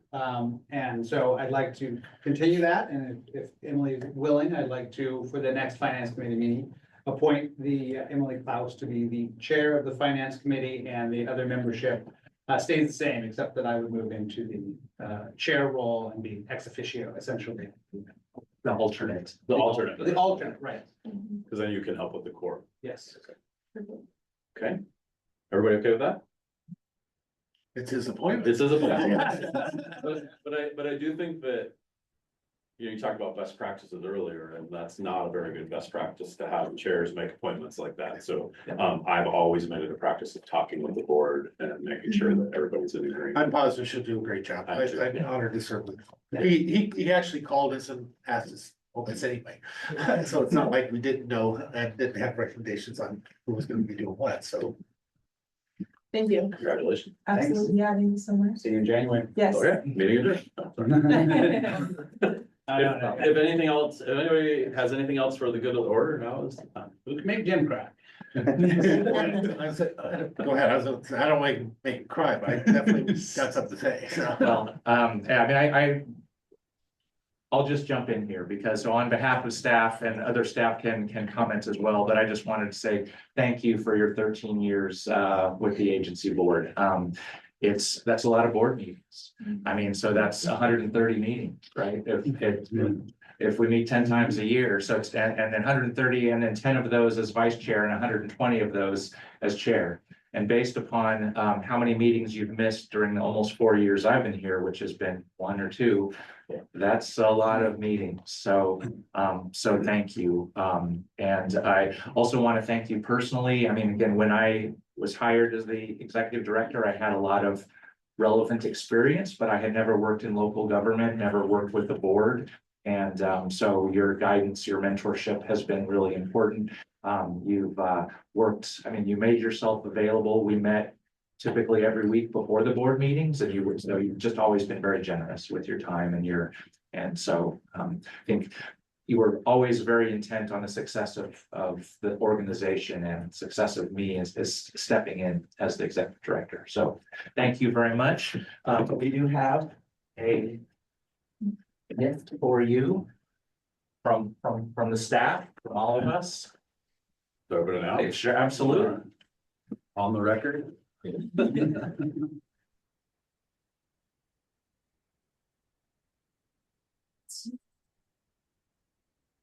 daughter says, go to the card first. She learned from her. Oh my goodness. I was gonna say you were already starting to change. So knowing your affinity for gadgets and knowing your affinity for air quality, we thought, let's get Jim a sensor. Oh, that's such a great idea. Air quality sensor. So Odell did a lot of research to figure out, okay, what are the best sensors? So this is not a purple air, Okay. but it actually measures a number of things. So in addition to PM 2.5, it'll measure, I think, CO2, measures CO, formaldehyde, some VOCs. Yeah, don't trust the VOC. The VOC measurement is crap, but the other ones are good. They come highly recommended. More So- importantly, don't burn your burgers. We barbecue outside, mess that up. Ooh, that's tiny. That's really cool.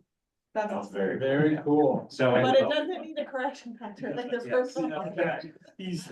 So you'll have to let us know how well it works, and that's another piece that came with it. I'm gonna live stream my air quality. There you go. Imagine him in public comment now, I know, right? Like, what's going on in my neighborhood? No, we're gonna have, all the other ones and Jim's house. Yeah. So cool. Thank you. And then, of course, have to have an ORCAA mug. Oh, fun. I'm not meeting with my hat. Wait, you get a hat? Where do we get the hat? Talk to Dan. Yeah. Looks like Dan's ready to. Yeah. Dan has. Shower. Thank you so much. Yeah, so Jim, I just wanted to say, it's been great to be here the entire time you've been here. Prior to you joining the board, we had pretty regular turnover from Olympia. 1 or 2 years was the most people served. I can only think of Craig Odavelli, but he only served 1 year. So having you as a stabilizing influence from Olympia on our board, but one thing that really impressed me with your service was that you didn't just focus on Olympia. You truly served as a representative for all of ORCAA.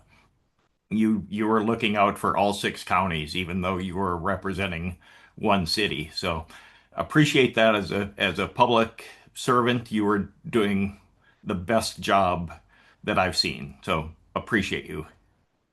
Thanks, Dan.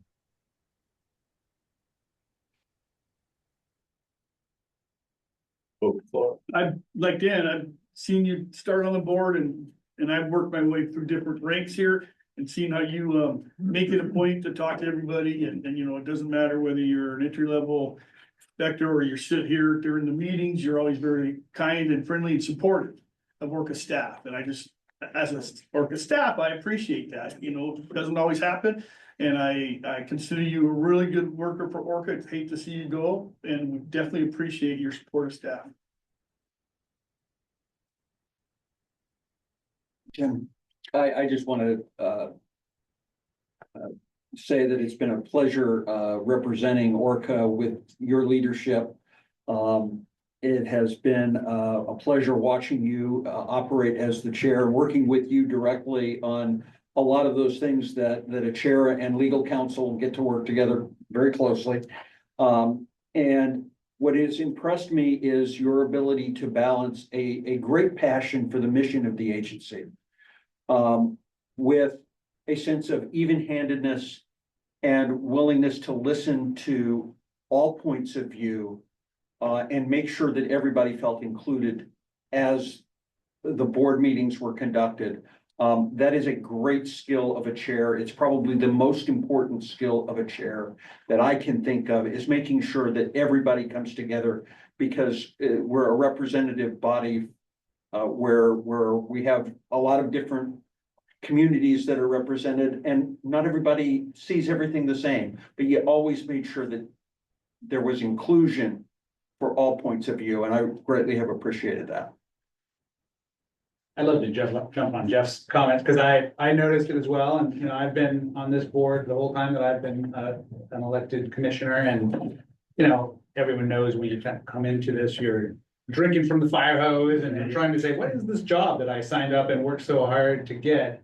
And you were the chair at ORCAA as I came down, not really knowing what ORCAA did, frankly, and I learned a lot from you about governance, and it's just about the type of inclusion that Jeff's talking about. And it's not like he sat down and mentored me, but I model a lot of how I approach this role, and the balance, is often bulging disc of this in the spine between the public and the lawyers, and he's been an inspiring leader. So I appreciate serving with you, and I'll continue to model my actions after you. Great. A good run. And adding to that, you know, I was a city council member for a number of years before I became a county commissioner, and then went into this board. So I've been in a lot of meetings, but boy, until I had to start chairing meetings, I didn't really start paying attention to how other people chaired meetings, I feel like, and I'm not sure why. But I've really appreciated how you chair meetings. I really appreciate your role as a facilitator. Often when you're chairing a meeting, you're focused so much more on the mechanics of the agenda than the discussion. And so it's really hard to be involved in a discussion and to have opinions sometimes when you're chairing meetings. So I just want to say it's a skill. You're a master. I've learned a lot just in how I've chaired meetings and how I think about bringing people into discussion. So I've really appreciated that. And thank you for your service. And I'd like to tag on to that. When I first came on the board, I felt very welcome. You know, and Jim, that was, I mean, it was others too, but it was a lot of your that made me feel welcome as a part of this board. And of all the boards that I serve on, you are by far the very best chair that I've seen. And it's already been talked about, you know, the way you run the meeting, the way you're inclusive and all those kinds of things. By far, you are the very best chair that I've seen, and for making me welcome, and for giving me a great model to follow. I thank you and I appreciate you. Coming from people that go to meetings for a living. Yeah. Thank you. When I first came here a lot of years ago, I came in here kicking and screaming. I didn't want to be on this board. I really didn't. When I was elected as the change candidate, and I turned out to be the longest serving direct and road commissioner in our history of Mason County. But that is what I thought when I came in. I thought 1 year, because I had cancer and still do chemo every week for 14 years. I thought I'd be dead, so I didn't have much, but then I lived and I kept going. Next thing you know. So when I came into this room, with my hands up ready to fight. And that's not a joke, he knows.